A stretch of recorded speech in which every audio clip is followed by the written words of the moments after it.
There was relief today for workers at Holden's Elizabeth plant as management announced the return of a second shift. The company says it's now back on track after the financial crisis and will ramp up production in November with 2 new models. After nearly 2 years of shutdowns and shift reductions, Holden staff can breathe a little easier. Great. We've announced this morning to our employees that we'll be returning to a second shift on the 15th of November.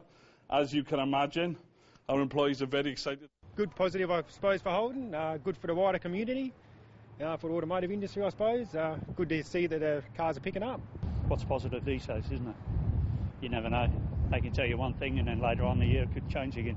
Last year, about a third of the 3,000-strong workforce were put on a week-on, week-off roster to help the company cope with the financial crisis. About 700 left during the downturn. From November, all workers will be back to full-time. It's been a very long struggle for these workers who've given everything in regards to flexibility, shorter working hours, shorter money, emotional roller coaster for these people, to now be seeing light at the end of the tunnel. Holden says it will only recruit about 30 new employees when it resumes the second shift. They'll be working on the new 4-cylinder cruise model due for release next year and the new Commodore model, which will be out later this year.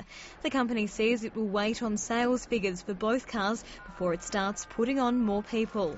I don't want to run before we can walk. I mean, it's been a tough time and we don't want to get ahead of ourselves. However, what I will say is we will take every opportunity to take extra volume into this plant wherever we can. Holden has also put in a bid to supply Commodores to the United States Police Force. The ramp-up in production won't affect planned shutdowns over the next 2 months. Workers will have a week's break from Friday and then only work 4-day weeks until the end of August. Hayley Canole, ABC News, Adelaide.